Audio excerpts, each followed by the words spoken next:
आपल्यासोबत रोहित चंदावरकर सुद्धा आहेत. रोहित चंदावरकर, शरद पवार आणि काँग्रेस हे जसं एक समीकरण वर्षानुवर्ष आपण बघितलं, तसंच अमय म्हणतो ते, की शरद पवारांच्या विषयी एक संशयाचं धुकं कायम असतं. त्यांची राजकीय भूमिका, त्यांच्या राजकीय चाली आणि त्यांचं वजाबाकीचं जे काही राजकारण असेल ते.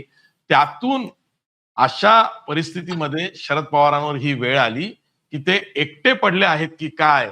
आणि असं असताना पुन्हा काँग्रेसनंच त्यांना आधार दिला.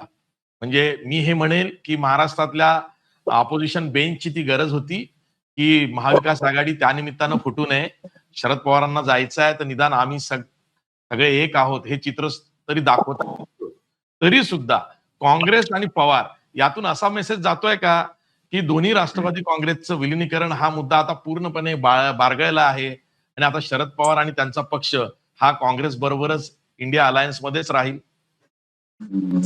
आशिष, यावेळची राज्यसभा निवडणूक आणि त्याच्यामध्ये जे काही महाराष्ट्र बिहार सगळ्या ठिकाणी जे सुरू आहे त्यातला महाराष्ट्राचा भाग पहिल्यांदा बोलतो.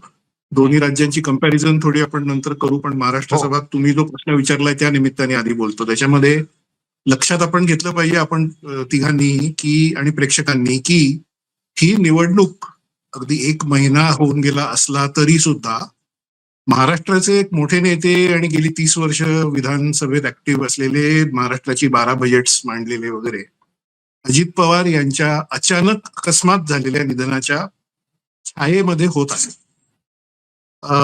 त्यामुळे मला असं वाटतं की गेल्या 1 महिन्यात अनेक गोष्टी बदलल्या आणि त्या निमित्ताने मी तुम्हाला तुमच्या स्पेसिफिक प्रश्नातल्या मुद्द्याकडे, जो की विलिनीकरण किंवा एकत्रीकरण असा शब्द आपण वापरू, मी विलिनीकरण शब्द वापरू इच्छित नाही. गेल्या वेळी त्याच्याबद्दल आपण सविस्तर बोललो होतो.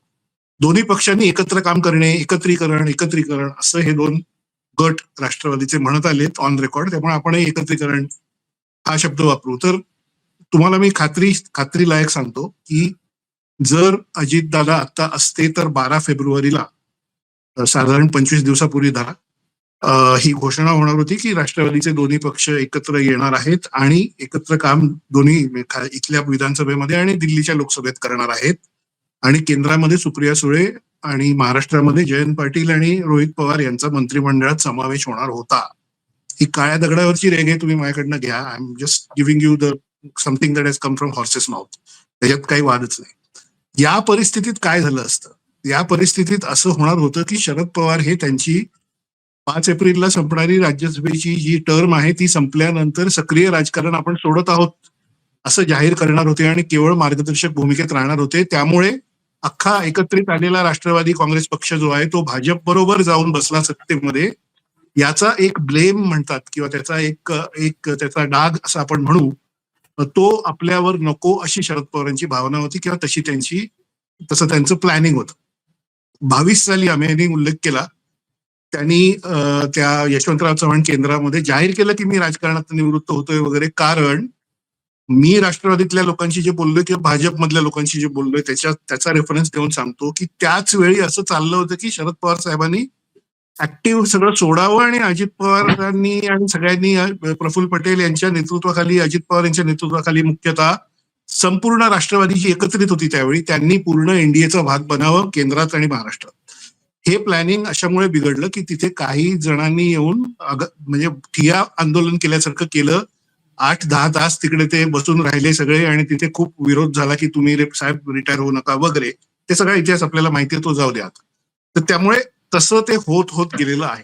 त्यामुळे आज मी तुम्हाला खात्रीलायक सांगतो की हा भाग अंदाज म्हणून मी सांगतोय की शरद पवार यांनी गेल्या 15-20 दिवसात किंवा 1 महिन्यात आपला निर्णय फिरवून आपण राज्यसभेमध्ये परत आता कंटिन्यू होऊ हे जे ठरवलं, त्याच्या मागचं मुख्य कारण अजित पवार यांचं अचानक झालेला मृत्यू हे आहे. अजित पवार जर आता असते तर हे सगळं आपल्याला दिसलं नसतं. हा एक पार्ट झाला. दुसरा पार्ट असा आहे की आता बघा तुम्ही की काँग्रेसनी, म्हणजे आपण विलासराव देशमुख यांना एवढ्या वेळा भेटायचो, पृथ्वीराज चव्हाण यांना मी इतक्या वेळा भेटायचो आणि या 2 महाराष्ट्रातल्या मुख्यमंत्र्यांनी अगदी खासगीमध्ये ऑफ कॅमेरा तुम्हाला मी सांगतो, या गोष्टी आता बोलायला हरकत नाही कारण त्या 15 वर्ष जुन्या गोष्टी आहेत, 10-15 वर्ष पूर्वीच्या, की त्या दोघांनी सुद्धा राष्ट्रवादी काँग्रेस ही किती अनरिलायबल असा शब्द मी वापरेन. म्हणजे ते काहीतरी सांगतील आणि नंतर एकदम वेगळं काहीतरी करतील, तर यांच्यावर आपण विश्वास ठेवू शकत नाही. आपण खूप सावध राहिलं पाहिजे असं आपण केंद्रीय नेतृत्वाला सांगतो वारंवार, असं या दोन्ही मुख्यमंत्र्यांनी मला सांगितलेलं आहे, मला स्वतःला. हे मी तुम्हाला अगदी स्पष्ट आज जाहीरपणे सांगतो. विलासराव देशमुख यांच्याबरोबर आपले संपादक त्या काळचे राजदीप सरदेसाई यांच्याबरोबर दोनदा तीनदा माझ्या भेटी झाल्या. एकदा तर आम्ही ब्रेकफास्टला त्यांच्याकडे गेलो होतो, तेव्हा त्यांनी सगळ्याच गोष्टी अगदी ओपनली सांगितल्या वर्षा बंगल्यावर. त्याच्यामध्ये त्यांनी शरद पवारांचे जी काही स्ट्रॅटेजी आहे त्याच्यामध्ये ते काय काय चालतं आणि आम्हाला कसं खूप वॉच ठेवायला लागतो असं वगैरे सांगितलं होतं. त्यामुळे ही बॅकग्राऊंड म्हणून तो एक भाग सांगतो. तो इंटरेस्टिंग वाटेल तुमच्या प्रेक्षकांना की असं असं काँग्रेस आणि राष्ट्रवादी मधल्या रिलेशन्स मध्ये कसं काय काय खालीवर होत राहिलं, होत होतं. पृथ्वीराज चव्हाण यांच्याबरोबर तर माझ्या वारंवार भेटी व्हायच्या. एकदा आम्ही अकोल्याला प्रायव्हेट म्हणजे बिझनेस जेटमधनं अकोल्याला पंजाबराव देशमुख कृषी विद्यापीठाच्या कार्यक्रमाला ते मला घेऊन गेले होते. जाताना 1 तास, येताना 1 तास आमच्या गप्पा झाल्या. त्यांनी मला असं स्पष्ट सांगितलं होतं त्यावेळी की we cannot allow Rashtravadi Congress म्हणजे NCP to grow in Maharashtra. I have told madam, असं ते म्हणाले. मॅडम म्हणजे सोनिया गांधी. मी त्यांना सांगितलेलं आहे की आपल्याला हे राष्ट्रवादी टॅकल करायला लागेल, भाजप वगैरे सगळं नंतर बघू, पहिलं आपण राष्ट्रवादीला टॅकल करू, असं त्यांचं धोरण होतं. ते त्यांच्या सगळ्या कामामध्ये, त्यांच्या डिसिजन्समध्ये, त्यांच्या सगळ्या त्यांनी ज्या गोष्टी केल्या त्यामध्ये दिसलं की ते कसे राष्ट्रवादीला अंगावर घेत होते किंवा कॉर्नर करत होते. 2014च्या निकालातही ते दिसलं. हा, ते आता तो म्हणजे त्याचा तो फॉलोआउट आहे. 2014च्या फॉलोआउट निवडणुकीला तुम्हाला आठवत असेल, हो पृथ्वीराज हो चव्हाण सरकारचा पाठिंबा शरद पवारांनी काढून घेतला होता. हो हो हो हो. आणि तर राष्ट्रपती राजवटीत 2014ची विधानसभा निवडणूक झाली. हो इकडे आघाडी हो तुटली, तिकडे युती तुटली आणि सगळे पक्ष स्वतंत्र लढले हो 2014च्या हो विधानसभेला. हो हो. थँक्स टू काही शरद गोष्टी अशा पवार. असतात, काही गोष्टी अशा असतात. हे बघा, नेते हे पत्रकारांशी बोलताना काही गोष्टी of the record, off camera वगैरे बोलतात आणि आपण त्यांचं नाव घेऊन त्या बाहेर बोलू नये वगैरे असं ते आपण पाळतो. आपण तसं छापत नाही, आपण तसं ऑन कॅमेरा बोलत नाही. पण काय होतं की एकदा त्या गोष्टीला 10 वर्ष 12 वर्ष वगैरे झाली ना, की मग त्या गोष्टीचे जे काही इम्पॅक्ट असतात, इफेक्ट असतात, ते सगळ्या जगाला दिसतात, सगळ्यांनाच ते माहीत पडलेलं असतं. मग अशा वेळी ते आपण ते उघडकीस नावाने होऊन जातं. रेफरन्स देऊ. हा, मग आपण ते नावानी रेफरन्स देऊन कुठल्या वेळी, कुठल्या दौऱ्यात, कुठल्या वेळी काय सांगितलं होतं असं करून ते मांडलं पाहिजे. कारण महाराष्ट्राच्या प्रेक्षकांना या गोष्टींमध्ये इंटरेस्ट असतो हे मला माहिती आहे. म्हणजे ते आपण ह्या आतल्या गोष्टी कधी कधी सांगतो आणि त्या कोण डिनाय करणार नाही. ते उघड आहे, म्हणजे सगळं उघडपणेच त्याचे परिणाम पुढे दिसले. ही सगळी पार्श्वभूमी तुम्हाला मी एवढी विस्ताराने अशासाठी सांगतोय की काँग्रेस पक्षाचा सुद्धा राष्ट्रवादी काँग्रेस काय करेल आणि काय नाही करेल असा सतत एक संशय राहिलेला आहे. तो आत्ताही कायम आहे. मार्क माय वर्ड्स, आत्ताही तो आजच्या घटकेला कायम आहे. आणि त्याला केवळ मी तुम्हाला सांगतो की केवळ अजित पवार यांच्या दुर्दैवी निधनामुळेच फक्त काँग्रेसनी, जसा आम्ही यांनी मगाशी उल्लेख केला, आता त्यांनी ते शरद पवार साहेबांना इच्छा आहे त्यांना हे करू द्या, आपण काहीच बोलायला नको, let him do, let us support him, अशी भूमिका घेतलेली आहे.